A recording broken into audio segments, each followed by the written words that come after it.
Hi, good evening. And I'm going to talk about what's not on the flyer, because Leslie has spoken many times, and you probably know what's on the flyer, that he's from England, and he was a barrister and a judge and has a cactus garden. But what's not on the flyer is that he's on the library committee and he's active. He helps out in the library whenever and however he can. And he gives great lectures. And if you didn't know that, you'll find that out in a few minutes. And he has a gift for finding little known events in history and then presenting a really interesting lecture about it. And he has quite a few still in his back pocket. So with that, I'll turn the microphone over to Leslie. Okay. Thank you very much, Tippi, for the introduction. You didn't mention our 3.5 great-grandchildren now that were never in the thing before. Thanks to Melissa Dubinsky, who's looking after the technical side of things for us. And thanks, I have to mention this, thanks to Josef Iracini, who helped me pronounce or learn to pronounce the Italian names correctly, because there are lots of them. And now to my lecture.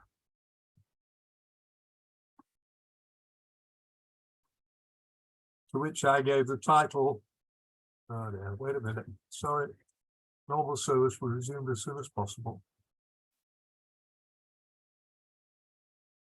What's going on here?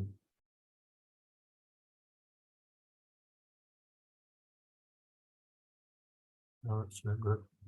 Okay, forget it. Right. How Italian chutzpah saved Jews from the Nazis. It's hard to conceive of chutzpah in the context of the Shoah. On the other hand, I doubt if anyone would believe the story I want to tell if it wasn't known to be wholly true. I have to admit it blew my mind when I first read the story in a newspaper. The scheme was so incredible that the very idea sounds like fiction. It succeeded because it was so unlikely that what the Nazis were doing what the Nazis were being told could possibly be false. It was pure chutzpah to even dream of using it, but it worked. Hence the title of this little talk. Before I tell my story, I must set the scene by outlining that part of the history of Italy that is relevant to my subject, especially because few English or American Jews, or Englishmen or Americans, know anything about it. As I'm sure you know, the Axis was the name given to the small group of countries that followed Adolf Hitler, the dictator of Nazi Germany, and added their resources. Hello, what's happened to my video? And added their resources to those of Germany in fighting the Second World War. Benito Mussolini's Italy was an Axis country, but with the differences, because the Italian dictator Mussolini was a very different sort of person. He entertained no animosity against the Jews. He was delighted with the idea that his fascist state should be allied to other fascist states. But he didn't favor wasting precious resources on killing Jews for the sake of killing Jews in the middle of a world war. The result was that Italy, for the first years of World War II, played no part in the genocide now usually called the Shoah or the Holocaust. And when it finally did reach Italy, the local population wasn't inclined to help hunt down and kill their local Jews. It is true that in 1938, some racial legislation was passed against Jews in Italy, but in most fields, the legislation was not rigorously enforced in the way it was in, for example, Germany and the rest of the countries occupied by the Germans, so that most Italian Jews continued their normal lives without very much Nazi interference. That all changed in the late summer of 1943. On the night of July the 9th and 10th, 1943, the Allies invaded Sicily. On July 25th, Mussolini, the Italian dictator, was toppled from power by his own people and arrested. He met his end not long afterwards, though there were various intervening events. They're not relevant.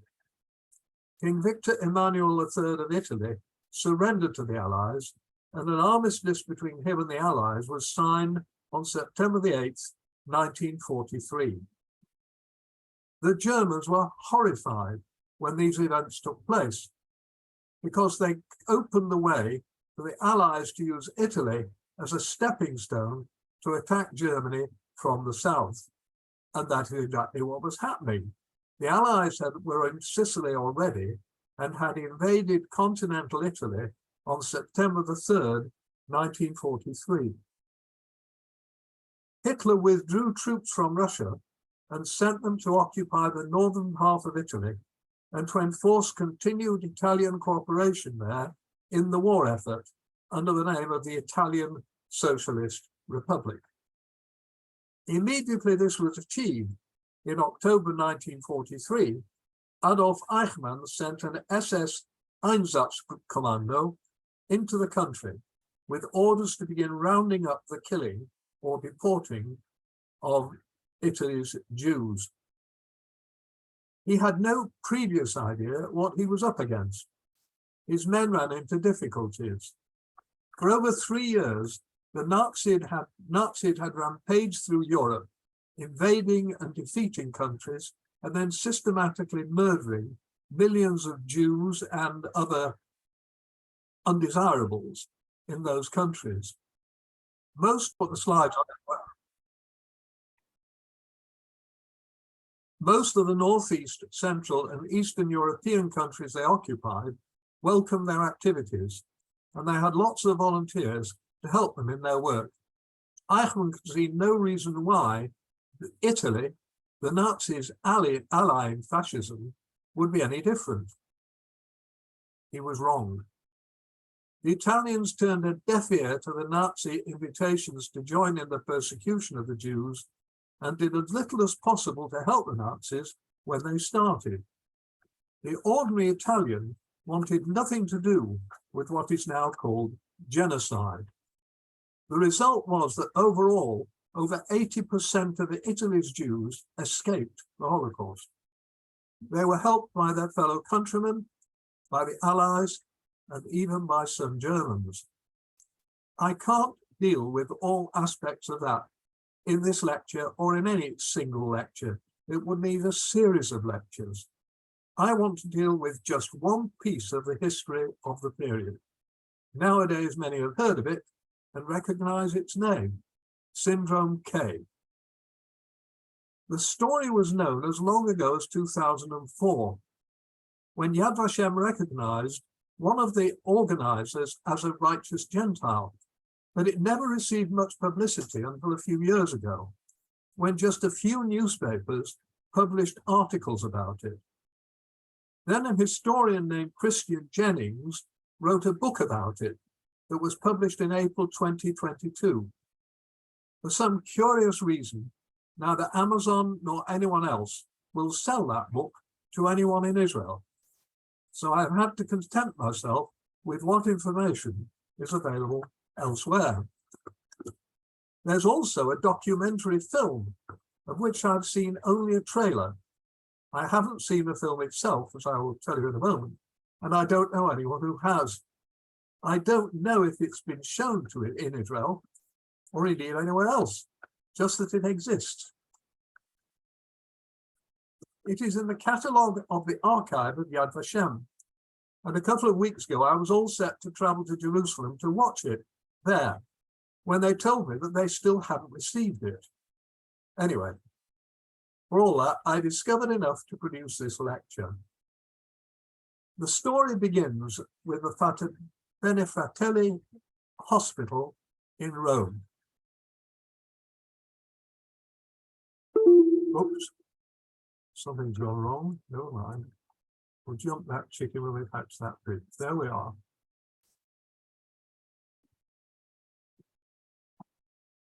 Oh dear, something's gone wrong. Sorry, people. I'm sorry, it's not working. Don't know why. That is the name of the hospital, the Ospedale San Giovanni Calibita Frate Bene Fratelli, a mouthful if ever there was one.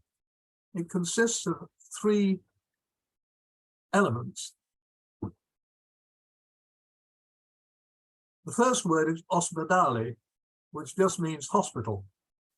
The next 3 words are San Giovanni Calibita, in English, Saint John Calibita. He was a minor saint in the Middle Ages. There's a church named after him, adjacent to the hospital. The church has a long history, going back centuries before this building was constructed, but I'm not going into that, or the lecture will go on forever. The final word in the name, Frate Bene Fratelli, also dates back centuries, and is said to have been the greeting used in the Middle Ages by many saintly Catholics in Rome. It is made up of 3 Italian words, fate, meaning do, the imperative do, bene, meaning good, and fratelli, meaning brothers. These saints would greet each other, and apparently anyone else they met, with that greeting. Fate bene, fratelli, do good, brothers. Here, if it works, no, it's not working. I'll unshare screen. We'll try and get the next slide on for you. There we are. And now we'll share the screen. Well, we're sharing the screen page again now. There we are.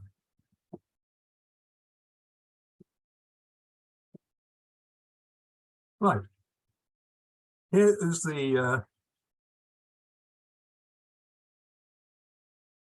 the next photograph I want to show you. We've jumped on, try and go back up. There we are. The hospital. That's the view that most people have of it.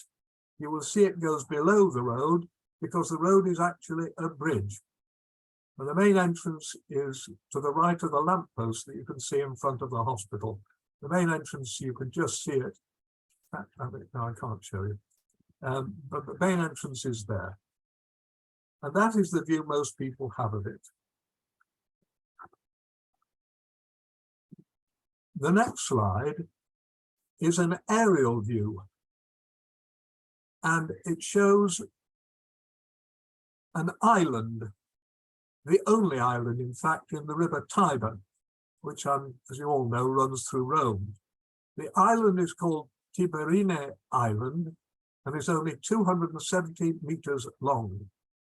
As you can see, the western part on the right of the photograph is occupied by the hospital. It has a long history extending over several centuries. The first building was the eastern part of the island, that is on our left of the roadway, and was probably a temple to Jupiter. That was replaced by a Christian church attached to a monastery, and that church was replaced over the centuries by more modern buildings, and there were other buildings around it. The hospital was originally built in the 18th century to serve as a hospice run by the friars for patients suffering from infectious diseases.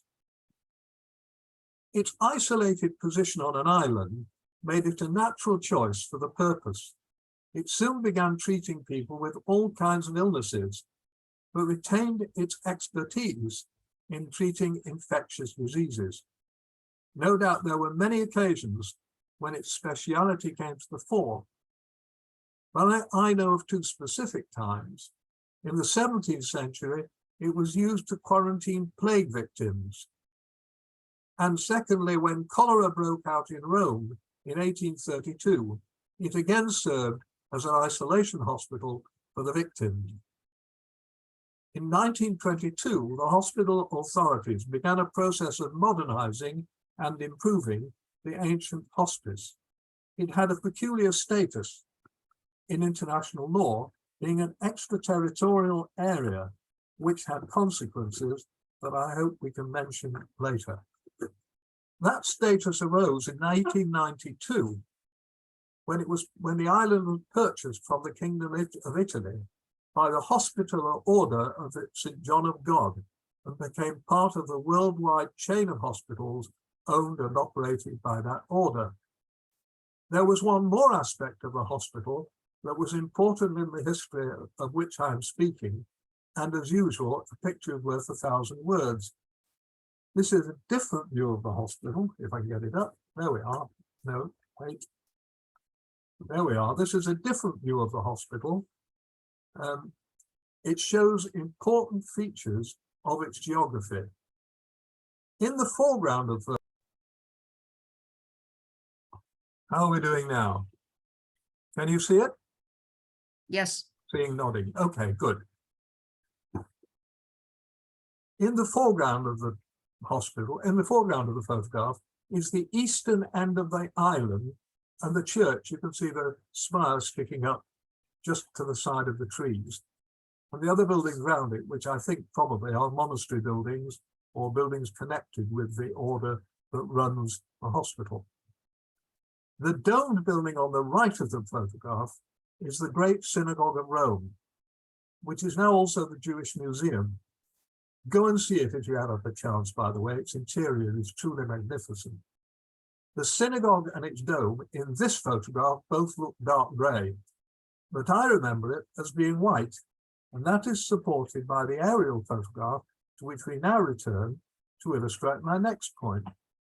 We're not returning. I'm going to stop the share and get it right. There it is.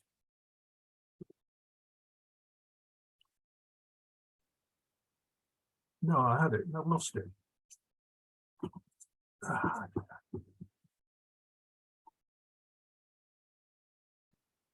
Sorry, we'll get this worked out one day. Probably not tonight. I've gone down again. I want to explain the labels.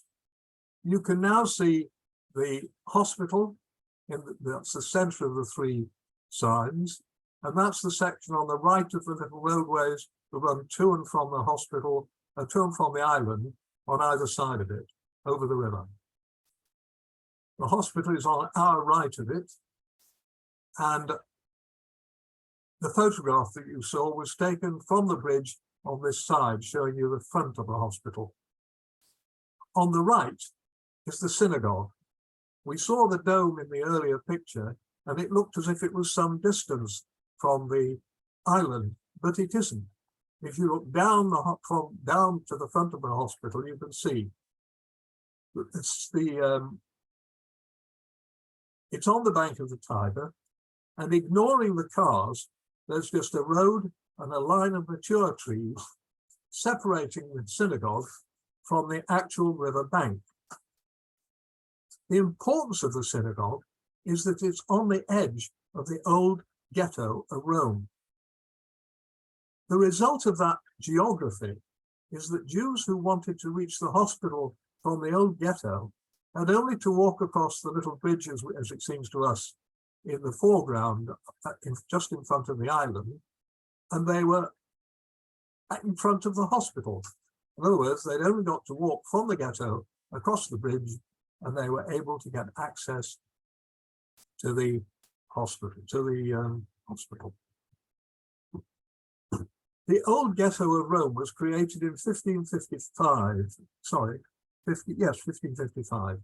And the buildings had changed a great deal in the intervening years. But even so, when the Nazis invaded and took over the northern part of Italy, including Rome, large numbers of Jews were still living there. Once they invaded, as I've said, the SS and their henchmen were quick to follow, and the Jews seemed doomed to become an endangered species, as in all the other countries occupied by the Nazis. On October the 16th, 1943, the Nazis began a major raid on Rome's Jews, mostly centered on the ghetto, but also on some other areas. They rounded up and deported about 1,200 Jews, of whom only about 15 ultimately survived. By that date, there were already Jews, a few of them, hiding in the hospital, and resistance activities were already going on there. Other Jews were in the hospital in plain sight, some as doctors and others in other jobs, most of them using false identities and forged papers. After the first roundup of Jews, many more people in the hospital began quietly working against the German occupiers, and members of the resistance became more active within the hospital. In the basement, for example, there was a clandestine resistance radio station. If we can get back again.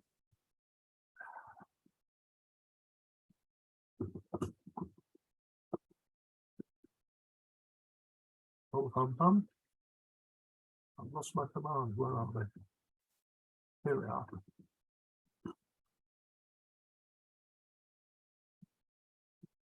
This shows two of the types of radios that were in use in the basement within the hospital. When, later in the German occupation, the hospital staff were warned that the German army had located the radio station, they quietly dropped the equipment secretly, the radios and the other equipment, into the river Tiber. The evidence had vanished. The time has come for us to meet the first of the characters who played major parts in our story. His name was Giovanni Borromeo, and like his father, he was a doctor by profession. Here he is. Again, we'll see if we can make it work.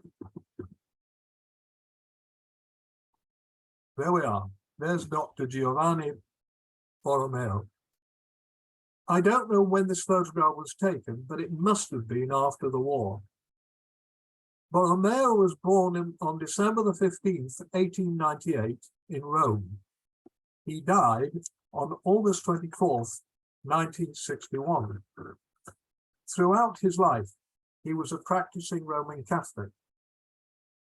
After studying medicine at the University of Rome, he was drafted into the Italian army to serve in World War I. He survived and was awarded a bronze medal on his return home. He earned a degree in medicine when he was 22, and after a time was appointed a professor. Much later, his son wrote that in 1931, his father, the professor, had been appointed director of the Ospedali Riuniti di Roma, which was an organization comprising all the hospitals in the city. But he was prevented from accepting the post because he was not a member of and refused to join the fascist party. On September the 2nd, 1933, he married, and the couple had 3 children, 1 son whom I just mentioned, and 2 daughters. In 1934, he was appointed director of the Fate Bene Fratelli Hospital. Together with Prior Maurizio Bialik, the head of the hospital's religious order, he continued the renovation of the hospital, transferring it from an old hospice staffed by monks to a normal hospital with a modern and efficient infrastructure. Only 2 other people from the staff of the hospital gave first-hand accounts of what had happened there during the war. Both were young doctors at the hospital. Both were in precarious positions, though for different reasons, and both were deeply involved in the scheme from the outset. One was Dr. Vittorio Emanuele Sacerdoti, who was living openly under a false name and was generally accepted as a Roman Catholic. He was actually Jewish. He was the nephew of the professor who had taught Dr. Borromeo medicine many years before. Dr. Borromeo knew perfectly well that he was a Jew, knew that he'd been fired from several jobs because he was a Jew, and made sure that he was supplied with the necessary false papers. This, no, it's not working again, sorry.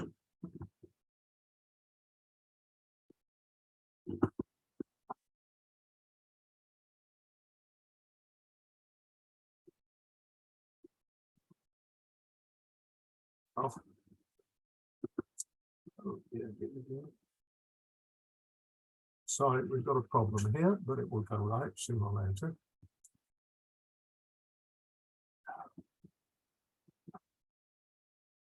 I don't know what I'm going to do about this.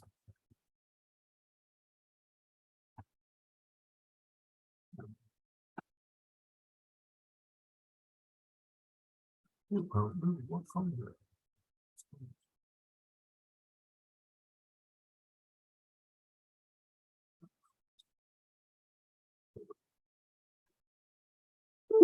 Right. I lost video, I think.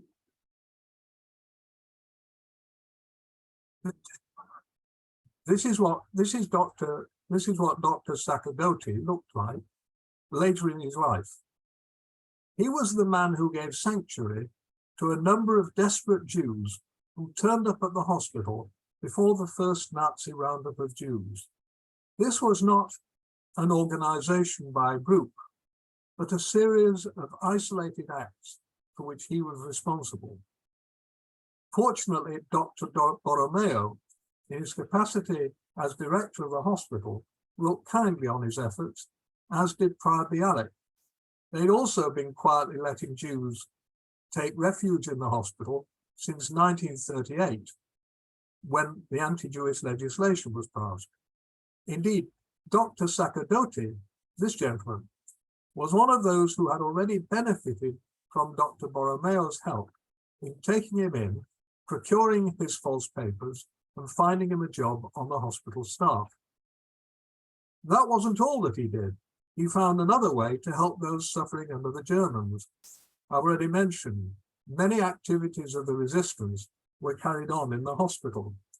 Dr. Sacerdoti, in his own time and on his own initiative, used to accompany members of the resistance out into the woods, where he would provide proper medical treatment for their sick and wounded. That was a brave thing to do, because if he'd been caught, even on the way to or from the woods, or if his activities had become known to the Nazis, he would have found himself facing a death sentence. The third member of the medical staff leading the rescue efforts was Dr. Adriano Ossicini, who really was a Roman Catholic and was also an anti-fascist who'd been in court several times but had escaped a prison sentence. Dr. Borromeo knew all about that too. He was also a member of the Catholic resistance movement, and Dr. Borromeo knew about that too.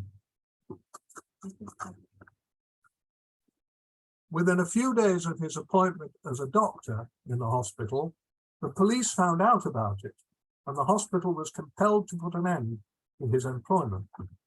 Nevertheless, he continued to spend time at the hospital, treating patients. But it's hard to say in what capacity, official capacity precisely, because officially he could not possibly be seen to work there as a doctor.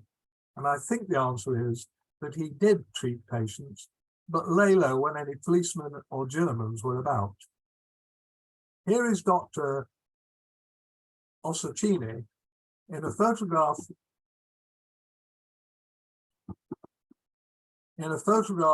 taken very many years afterwards, when he was serving as an elected member of the Italian Senate.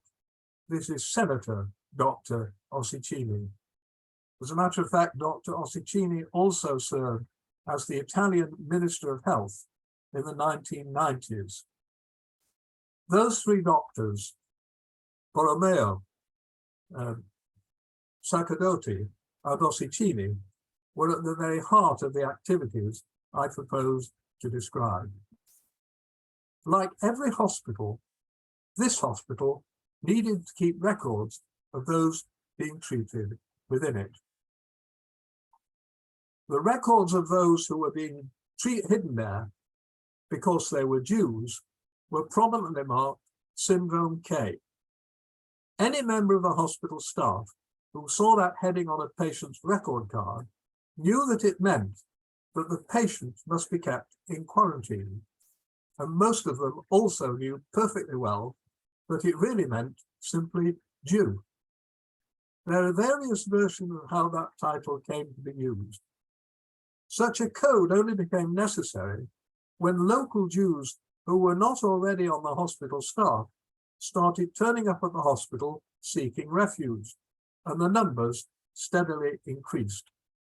No one seems to record it precisely when the name Syndrome K was invented, but it seems very likely that it was Dr. Ossicini who invented it. He later said that the K in the title was adopted because it's the initial letter in the surnames of two prominent figures in the Nazi military government of Rome. One was Albert Kesselring, known as Smiling Albert, and he was the German general who was in charge of the German occupation of Italy. Here, if we can make it work this time, he is.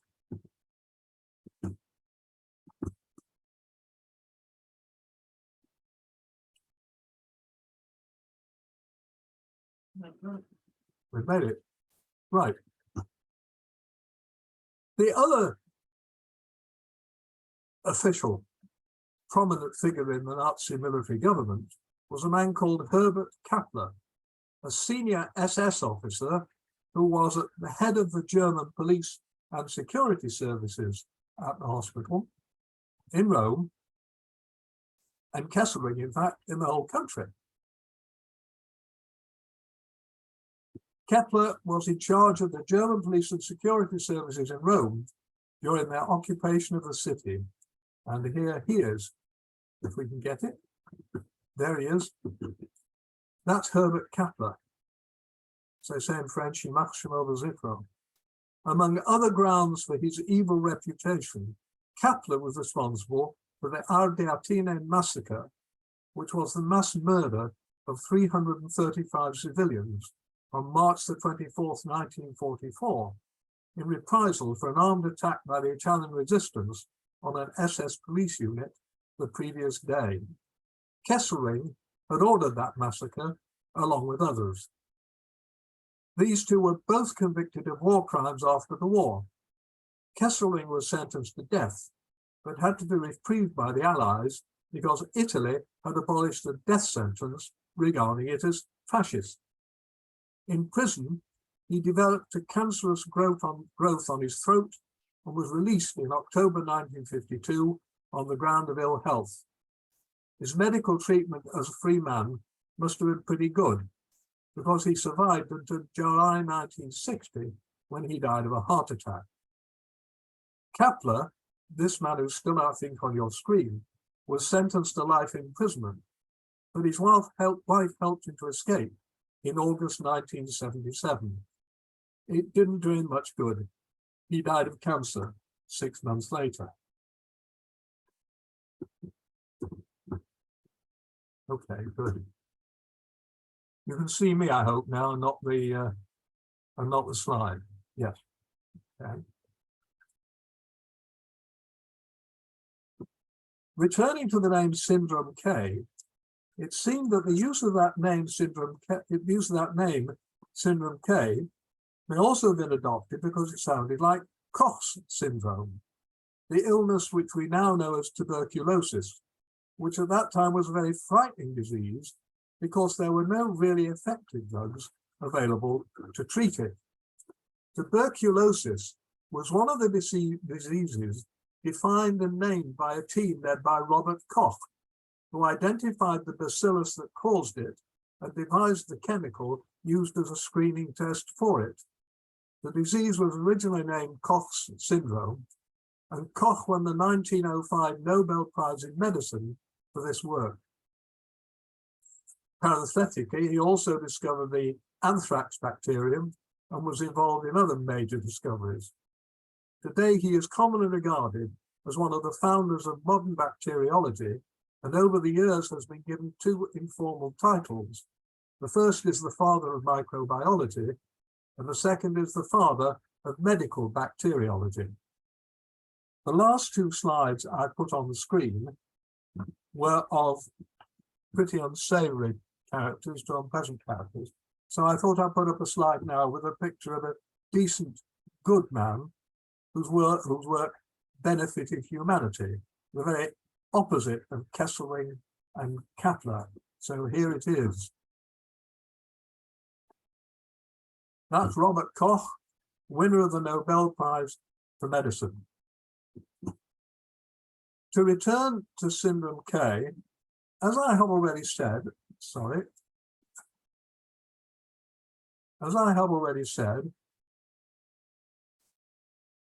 the Germans were systematically searching Rome for Jews who'd escaped the roundups, and it was obvious that the Fate Bene Fratelli Hospital, with or without its extraterritorial status, would sooner or later be thoroughly searched.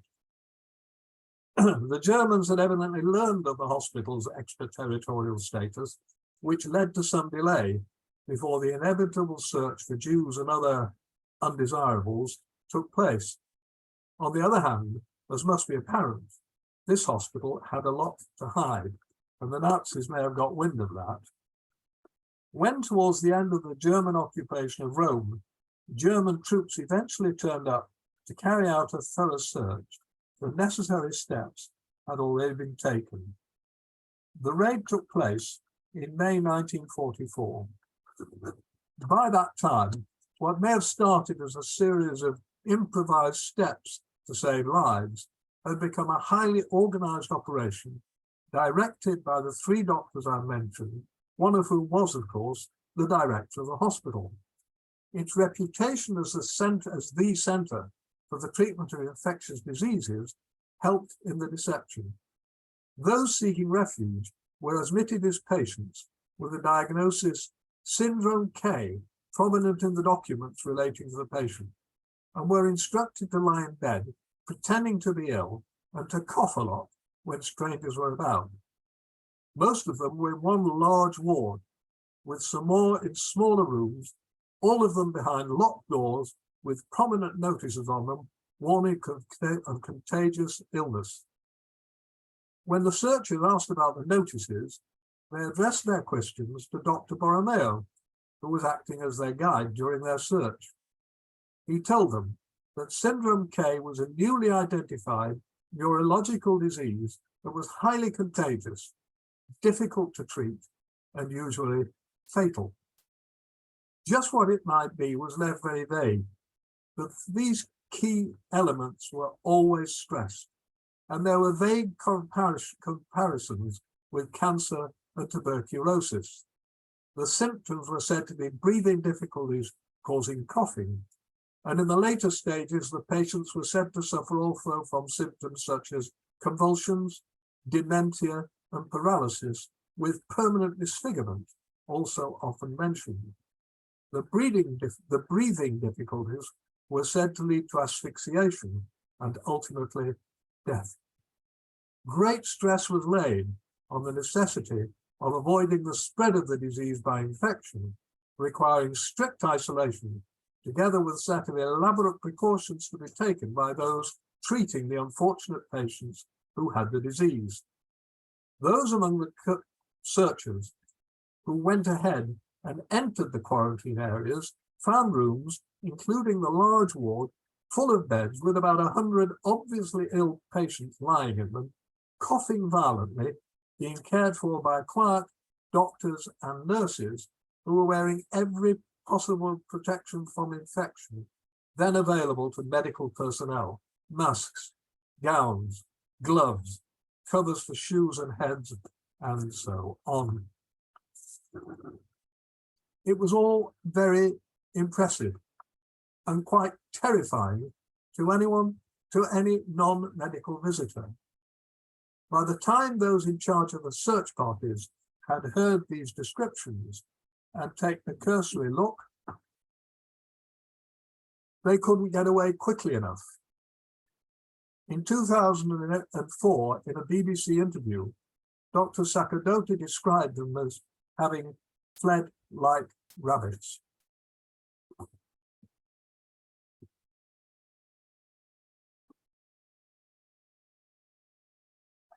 Meanwhile, whenever the opportunity arose, the resistance would quietly smuggle a few of the so-called Syndrome K patients out of the hospital to various safe houses in Rome, from which they would again be smuggled out into hiding in the surrounding countryside.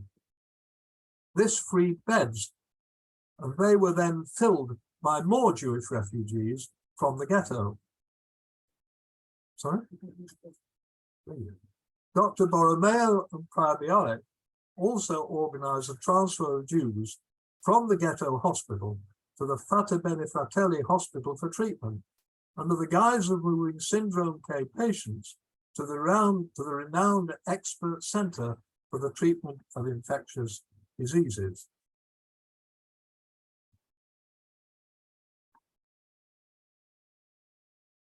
Apart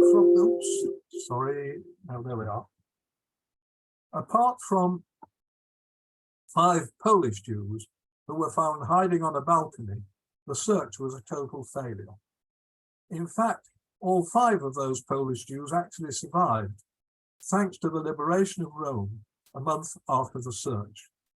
That liberation brought an end to the Syndrome K efforts. They were no longer needed. The number of Jews whose lives were saved by Syndrome K is uncertain. Certainly, there were many, many cases. I've seen several estimates in different reports. The lowest was about 30. Another was over 100. And a third was several hundred. It's hard to accept that the number was as low as 30. There were at least 100 Jews at any one time in the hospital. But for obvious reasons, the hospital didn't keep accurate lists of them. On the accounts that I have seen, the figure of over 100 seems to be the minimum total, and the true figure could have been a lot higher. On any view, there were scores and maybe hundreds of Italian Jews who were in the hospital as Syndrome K patients during the Syndrome K hoax. That much is clear. With the return of peace at the end of the war, much of the story I've related was quietly forgotten. There had been no publicity, so the newspapers largely knew nothing about it.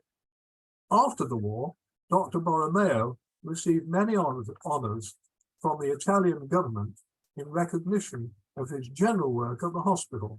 And as I mentioned earlier, he died in 1961 in his own hospital.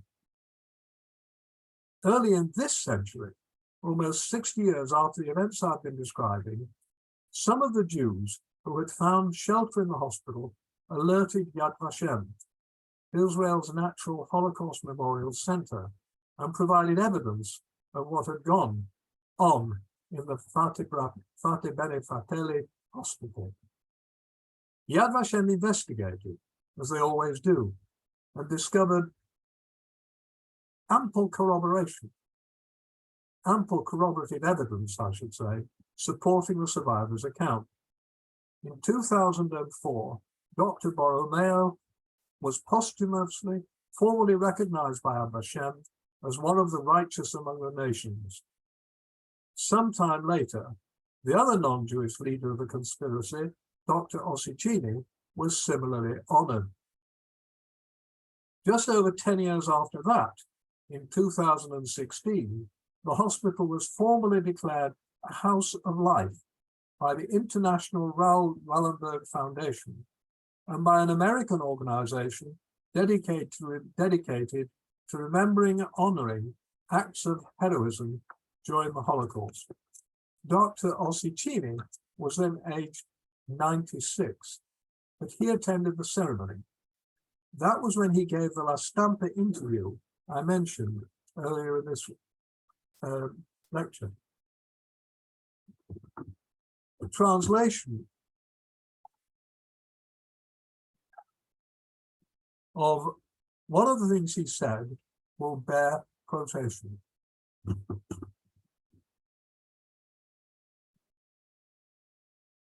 The lesson of my experience was that we have to act not for the sake of self-interest, but for principles. Anything else is a shame. We mustn't lose sight of the fact that all those taking part in this massive... What happened? We mustn't lose sight of the fact... What on earth is going on? Stop the share.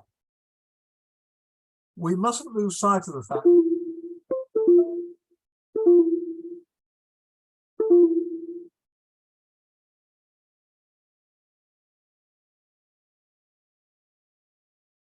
My videos apparently failed to... Okay.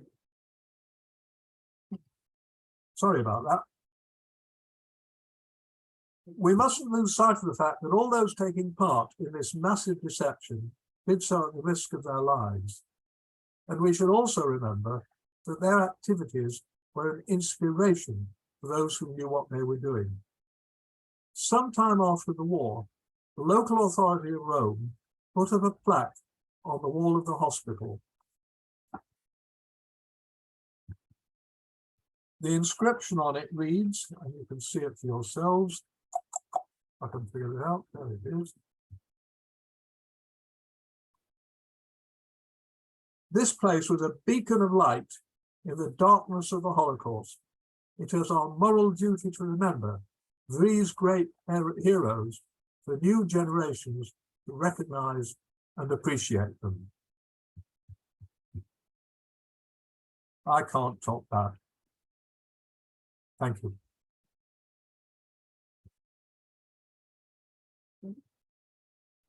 Thank you very much. I didn't see any questions in the chat, so I'm going to open it up now for everybody to ask questions directly. Just give me a minute to let you unmute yourselves. Somebody's written that message in the chat. Well, then he's written it just to you. He didn't write it to everybody. Oh, okay, okay. So go ahead and read it out if you like. It says very interesting, thank you. I thought it was a question. I jumped the gun, sorry. Okay, so participants can unmute yourselves if you'd like to ask a question. Be fine.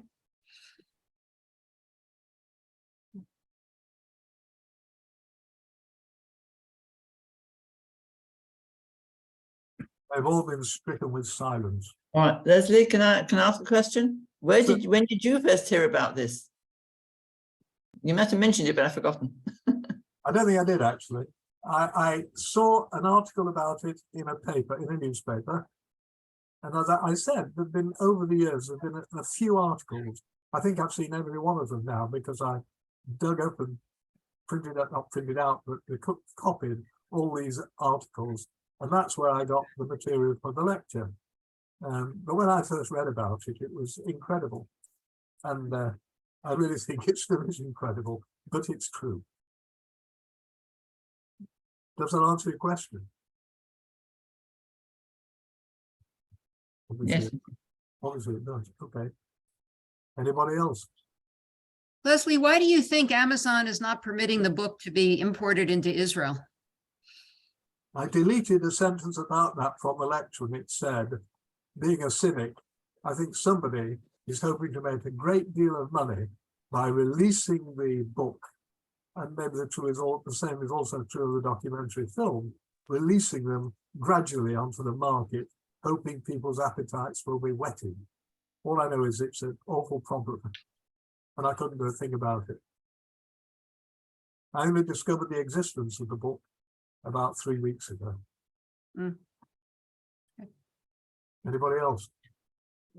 Just one question. I remember going to Rome in 2005. Can you just repeat, did Germans actually have access to the ward where the patient Ks were actually in bed? You mean the road from to the island? No, but the ward where the patients were kept was one of the upper floors. Did the Germans actually have access to this floor, or simply to the records? I'm sorry, I didn't catch what you said. The room, the ward where the patients were kept, occupied most of the floor of the hospital, an upper floor. And there were odd rooms that were used for an overflow, but I can't tell you any more than that. I'm not quite understanding the question, I'm afraid. Did the Germans actually have access to the floor where those patients were yes. The Germans could go anywhere they wanted. Nobody could stop them. They were carrying guns and nobody else was. The whole point of the scheme was to stop them going into these places, or at least make them not want to spend no time there because of the fear. And it worked. That's what's so incredible about the whole thing. They didn't search. A few hardy souls went in, glanced around, saw what they expected to see, a lot of people being apparently very ill and coughing violently, and fled. Apart from that, but they could have had access. They could have gone where they wanted. Does that answer your question? Yes, the answer is yes. Good. What is the name of the book? I think you've just got it, but yes, it begins Syndrome K and then has a blurb after it. If you put Syndrome K into Amazon and just search in books for Syndrome K, Amazon US, I don't know if it works anywhere else, but Amazon in the United States, there are different rules there about freedom of information, and you can't hide things away like they have done from the rest of the world, certainly from Israel. I don't think you can get it in England, I don't know. But if you go on Amazon and look for Syndrome K, you'll get it. I will do. Thank you. But you won't get it. I mean, I ordered it. And when I tried to pay for it, they said, sorry, Charlie, we don't deliver to your part of the world. We can't sell this book in your part of the world. And I took it up and up. And I was talking to senior people at Amazon. And they said, sorry, our hands are tied. But they wouldn't tell me when or why or who.